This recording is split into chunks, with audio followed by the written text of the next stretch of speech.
Hello नमस्कार मित्रांनो, जलसंपदा विभाग भरती 2024 सिलेक्शन लिस्ट आणि वेटिंग लिस्टबाबत एक महत्त्वपूर्ण अपडेट आपल्यासमोर आहे। जसं की विद्यार्थी मित्रांनो, आपल्या महाराष्ट्रामध्ये जे 5 टप्प्यामध्ये इलेक्शन होतं त्याचा आज शेवटचा टप्पा आहे। तर मित्रांनो, आज तारीख आहे 20 मे, म्हणजेच आजच्या दिवशी महाराष्ट्रामधील जे आचारसंहिता आहे ती समाप्त होणार आहे।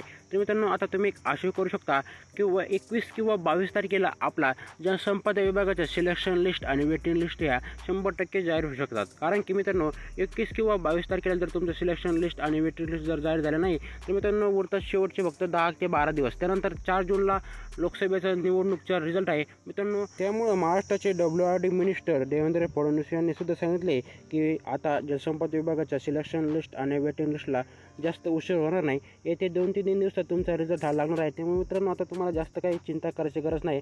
कारण की मित्रांनो, तुमचा आता 10 ते 12 दिवस आहे। कारण की त्यानंतर रिझल्ट आहे, त्याच्यानंतर मित्रांनो रिझल्ट लागणार खूप उशीर आहे। त्यामुळे मित्रांनो, तुमचा आता 1 ते 2 दिवसात रिझल्ट लागणार आहे, याची माहिती आपल्याला देवेंद्र फडणवीस यांनी सुद्धा दिली आहे। तर मित्रांनो, अशी होती अपडेट जर तुम्हाला माहिती पूर्ण वाटली असेल तर आपल्या व्हिडिओला नक्कीच लाईक करून आपल्या चॅनलला देखील सबस्क्राईब करून घ्या। मित्रांनो, जसे जलसंपदा विभागाचे सिलेक्शन लिस्ट आणि वेटिंग लिस्ट जाहीर होईल, आपण आपल्या चॅनलवरती सर्वप्रथम घेऊन आहोत। त्यामुळे तुम्हाला आपल्या चॅनलला लगेच सबस्क्राईब करून ठेवायचं आहे। विद्यार्थी मित्रांनो, धन्यवाद व्हिडिओ शेवटपर्यंत पाहिल्याबद्दल।